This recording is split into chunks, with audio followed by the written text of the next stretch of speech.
Hi hello boss ಟಿವಿಯ ಸಮಸ್ತ ವೀಕ್ಷಕರಿಗೂ ನಮಸ್ಕಾರ. ನಾನು ನಿಮ್ಮ ತೀರ್ಥಸ್ವಾಮಿ ಕಡೂರು.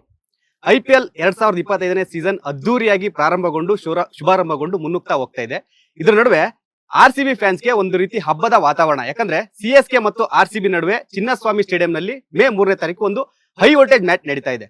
ಈ ಒಂದು ಮ್ಯಾಚ್ ಬಗ್ಗೆ ಮಾತನಾಡೋದಕ್ಕೆ ನಮ್ ಜೊತೆ ಈಗ RCB ಫ್ಯಾನ್ಸ್ ತ್ರಿಮೂರ್ತಿಗಳ ತರ ಕೂತಿದ್ದಾರೆ. ಅವ್ರನ್ನೇ ಮಾತಾಡ್ಸ್ತಾ ಹೋಗೋಣ. ಸರ್, ನಿಮ್ಮ ಹೆಸರು? ಸ್ವರೂಪ್ ಅಂತ. ಎಲ್ಲಿಂದ ಬಂದಿರೋದು? ನಾನ್ ಬೆಂಗಳೂರಿಂದ. ಮೇಡಮ್? ನನ್ನ ಹೆಸರು ಪೂರ್ಣಿಮಾ, ನಾನು ಬೆಂಗಳೂರಿಂದಾನೆ. ನೀವು? ನನ್ನ ಹೆಸರು ಆಕಾಂಕ್ಷಾ, ನಾನು ಬೆಂಗಳೂರಿಂದಾನೆ. ಓಕೆ, RCB ಜರ್ಸಿ ಜೊತೆನೆ ಬಂದ್ಬಿಟ್ಟಿದೀರಾ. ಮೇಡಮ್ ಜರ್ಸಿ ಹಾಕಿಲ್ಲ ಆದ್ರೂ. ಮೇಡಮ್ ಏನ್ ಹೇಳ್ತೀರಾ? ನಾವು RCB ಫ್ಯಾನ್, ಯಾವತ್ತಿದ್ರು RCB. ಸೊ ಈ ಒಂದು ಹೈ ವೋಲ್ಟೇಜ್ ಮ್ಯಾಚ್ ಬಗ್ಗೆ ಫಸ್ಟ್ ನಿಮ್ಮನ್ನೇ ಕೇಳ್ತಾ ಇದೀನಿ. ಏನ್ ಹೇಳ್ತೀರಾ? CSK ಮತ್ತು RCB ನಡುವೆ ಆಲ್ರೆಡಿ ಒಂದ್ ಮ್ಯಾಚ್ ಚೆಪಕ್ ಮೈದಾನದಲ್ಲಿ ನಾವು ಗೆಲ್ದಿದೀವಿ. ಇದು ಚಿನ್ನಸ್ವಾಮಿಲಿ ಹೋಮ್ ಗ್ರೌಂಡ್.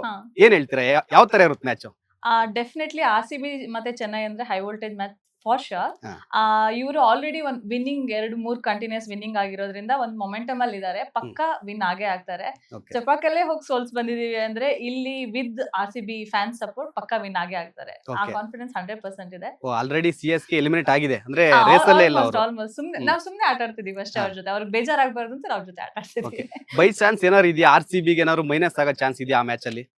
ಮೈನಸ್ ಅವರು ಚೆನ್ನೈ ಕೂಡ 2-3 ಕಂಟಿನ್ಯೂಸ್ ಮ್ಯಾಚ್ ಸೋತಿರೋದ್ರಿಂದ ಸ್ವಲ್ಪ ಟಫ್ ಕಾಂಪಿಟೇಷನ್ ಅಂತೂ ಇರುತ್ತೆ. RCB ಅವರು ಹೋಮ್ ಗ್ರೌಂಡ್ ಅಲ್ಲಿ 5 ಮ್ಯಾಚ್ ಕಂಟಿನ್ಯೂಸ್ ಸೋತು ಮತ್ತೆ 2 ವಿನ್ ಆಗಿ ಒಂದ್ ಮೊಮೆಂಟಮ್ ಅಲ್ಲಿ ಇರೋದ್ರಿಂದ ನಮ್ಗೊಂದು ಕಾನ್ಫಿಡೆನ್ಸ್ ಅಂತೂ ಇದೆ. And for entire team RCB ಟೀಮ್ಗೆ ಈ ವರ್ಷ ಒಂದ್ ಸ್ವಲ್ಪ ನಂಬರ್ 18 ಏನೋ ವರ್ಕೌಟ್ ಆಗ್ತಿದೆ ಅಂತ ನನಗೆ ಅನಿಸ್ತಿದೆ.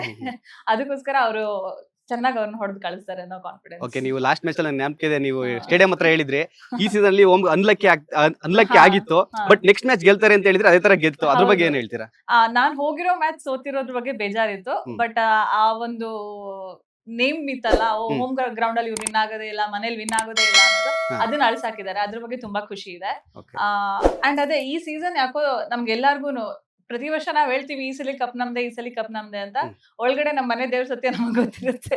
ಬಟ್ ಇಲ್ಲಿ ಈ ಸತಿ ಒಂದ್ ಎಂಟೈರ್ ಟೀಮ್ ಆಗಿ ಟೀಮ್ ಸ್ಪೋರ್ಟ್ಸ್ ನ ಟೀಮ್ ಆಗಿ ಆಡ್ತಾ ಇದಾರೆ. ಸೊ ಹಾಗಾಗಿ ಜಾಸ್ತಿನೇ ಕಾನ್ಫಿಡೆನ್ಸ್ ಇದೆ ಅಂತ ಹೇಳ್ಬೋದು RCB ಫ್ಯಾನ್ಸ್ ಗೆ. ಒಂದು ಕಾನ್ಫಿಡೆನ್ಸ್ ಒಂದ್ ಲೆವೆಲ್ ಖಂಡಿತ ಹೆಚ್ಚಿದೆ. ಓಕೆ, ಸ್ವರೂಪ್ ಅವರೇ, ನಿಮ್ಗೆ ಕೇಳ್ತೀನಿ, ಸ್ವಲ್ಪ ಟೆಕ್ನಿಕಲಿ ಕೇಳ್ತೀನಿ. RCB ಈ ಸೀಸನ್ ಟಾಪ್ ಅಲ್ಲಿ ಇದೆ, CSK ಬಾಟಮ್ ಅಲ್ಲಿ ಇದೆ, ಅಲ್ಲಿ ಫಸ್ಟ್ ಇಲ್ಲಿ ಲಾಸ್ಟ್. ಸೊ ಆ ಮ್ಯಾಚ್ ಬಗ್ಗೆ ನೋಡೋದಾದ್ರೆ RCB 100% ಟಾಪ್ ಅಲ್ಲಿ ಇದೆ, ಒಂದು ಸ್ಟ್ರಾಂಗ್ ಟೀಮ್ ಗೆಲ್ಲುತ್ತೆ ಅಂತಾನೆ ಹೇಳ್ತೀರಾ RCB ಫ್ಯಾನ್ಸ್ ಆಗಿ. ಸೊ ಏನಾದ್ರೂ ನಮಗೆ ಮೈನಸ್ ಆಗೋ ಚಾನ್ಸಸ್ ಇದೆಯಾ ಯಾಕೆಂದ್ರೆ CSK ಲಾಸ್ಟ್ ಮ್ಯಾಚ್ ಅಲ್ಲಿ ಸ್ವಲ್ಪ ಬ್ಯಾಟಿಂಗ್ ಲೈನಪ್ ಎಲ್ಲ ಚೇಂಜ್ ಮಾಡ್ಕೊಂಡಿದ್ರು. ಸೊ RCB ಮೇಲೆ ಏನಾದ್ರು ಸ್ವಲ್ಪ ಅವರು 100% ಸ್ಟ್ರಾಂಗ್ ಟೀಮ್ ನೇ ಮಾಡ್ತಾರೆ ಇರೋದ್ರಲ್ಲೇ. ಸೊ ಅದ್ರ ಬಗ್ಗೆ ಏನ್ ಹೇಳ್ತೀರಾ? So first and foremost start ಮಾಡ್ಬೇಕಂದ್ರೆ ಟಾಸ್ ಇಂದಾನೆ. ಸೊ ನಾವು ಹೋಮ್ ಅಲ್ಲಿ ಟಾಸ್ ಗೆಲ್ತಿಲ್ಲ. ಸೊ ಅಕಸ್ಮಾತ್ ಓಕೆ, ಇವಾಗ ನಾವು ಟಾಸ್ ಸೋತ್ರುನು ಒಂದು 200 ಮೇಲೆ ಹೊಡೆದ್ರೆ ಅಂತೂ CSK ಅವ್ರು ಎಷ್ಟೇ ಸ್ಟ್ರಾಂಗ್ ಬ್ಯಾಟಿಂಗ್ ಲೈನ್ ಅಪ್ ಮಾಡಿದ್ರು ಈ ಸತಿ ಅವರು ನಮ್ ಬೌಲಿಂಗ್ ಲೈನ್ ಅಪ್ ಅಗೇನ್ಸ್ಟ್ 200 ಮೇಲ್ ಚೇಸ್ ಮಾಡಕ್ ಚಾನ್ಸ್ ಇಲ್ಲ. ಸೊ ಫಸ್ಟ್ ಬ್ಯಾಟಿಂಗ್ ಆಡಿದ್ರೆ ಒಂದು 200+ ಬೇಕೇ ಬೇಕು. Especially salt Kohli power play ಅಲ್ಲಿ ಆಡಕ್ ನೋಡ್ಲೇಬೇಕು, ಯಾಕಂದ್ರೆ ಅವ್ರದ್ದು ಪವರ್ ಪ್ಲೇನು ಅಷ್ಟಕ್ಕಷ್ಟೇ ಇದೆ CSK. ಸೊ ಅದೇ ಸೆಕೆಂಡ್ ಬ್ಯಾಟಿಂಗ್ ಆಡಿದ್ರೆ ಒಂದು 170 ಒಳಗಡೆ ರೆಸ್ಟ್ರಿಕ್ಟ್ ಮಾಡಿದ್ರೆ ಈಸಿ ವಿನ್.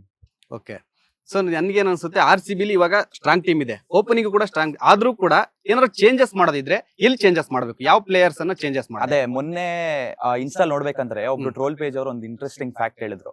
ಇನ್ ಕೇಸ್ ಏನಾದ್ರು RCB ಫಸ್ಟ್ ಬ್ಯಾಟಿಂಗ್ ಆಡಿದ್ರೆ ನಾವು ಸುಯಾಶ್ ನ ಪ್ಲೇಯಿಂಗ್ 11 ಅಲ್ಲೇ ಇನ್ಕ್ಲೂಡ್ ಮಾಡಿ ಫಸ್ಟ್. ಆಮೇಲೆ ಬೇಕಂದ್ರೆ ಇವಾಗ ಅಕಸ್ಮಾತ್ ಬ್ಯಾಟಿಂಗ್ ಕೊಲಾಪ್ಸ್ ಆಯ್ತು ಅಂತಂದ್ರೆ ಆಮೇಲೆ ಇವ್ರು ಬೇಕಂದ್ರೆ ಶೆಪರ್ಡೋ ಇಲ್ಲ ಬೆಥೆಲ್ನೋ ಯಾರನ್ನೋ ಒಬ್ರನ್ನ ಇಂಪ್ಯಾಕ್ಟ್ ಆಗಿ ಯೂಸ್ ಮಾಡ್ಬೋದು. ನಾವು ಸ್ಟಾರ್ಟಿಂಗ್ ಅಲ್ಲೇ 3 ಫಾರಿನರ್ಸ್ ಯೂಸ್ ಮಾಡಿ ಬ್ಯಾಟಿಂಗ್ ಅಕಸ್ಮಾತ್ ಇವರೇ ಮಿಡಿಲ್ ಆರ್ಡರ್ ಆಲ್ಮೋಸ್ಟ್ ಒಂದು 2 ಡೌನ್ ವರ್ಗೂ ಆಡಿ ಮುಗಿಸಿದ್ರೆ, ಸೊ ಸೆಕೆಂಡ್ ಇದಕ್ಕೆ ನಾವು ತುಷಾರ ಅಥವಾ ನಿಂಗಿಡಿ ಅವ್ರನ್ನೆಲ್ಲ ಇಂಪ್ಯಾಕ್ಟ್ ಆಗಿ ಯೂಸ್ ಮಾಡಿದ್ರೆ, ಬೌಲಿಂಗ್ ಅಲ್ಲಿ ಒಬ್ರು ಫಾರಿನ್ ಪ್ಲೇಯರ್ ಬೇಕು, ಬೌಲಿಂಗ್ ಅಲ್ಲಿ ಇನ್ನೊಂದು ಫಾರಿನ್ ಪ್ಲೇಯರ್ ಇದ್ರೆ ಯಶ್ ದಯಾಲ್ಗೂ ಒಂದು ಎಕ್ಸ್ಪೀರಿಯನ್ಸ್ ಇದಾರೆ ಅನ್ನೋ ತರ ಇರುತ್ತೆ. ಸೊ ಅವ್ರ ಮೇಲೂ ಪ್ರೆಷರ್ ಇರಲ್ಲ. ಲೇಟೆಸ್ಟ್ ಹಾಗೂ ಇಂಟ್ರೆಸ್ಟಿಂಗ್ ಸುದ್ದಿಗಳಿಗಾಗಿ ಬಾಸ್ ಟಿವಿ ಕನ್ನಡ ಚಾನೆಲ್ನ ಸಬ್ಸ್ಕ್ರೈಬ್ ಮಾಡಿ, ಹಾಗೆ ಬೆಲ್ ಐಕಾನ್ ಪ್ರೆಸ್ ಮಾಡಿ. ಇದರ ಜೊತೆಗೆ Facebook, Instagram, X ನಲ್ಲೂ ಮಿಸ್ ಮಾಡದೆ ಫಾಲೋ ಮಾಡಿ.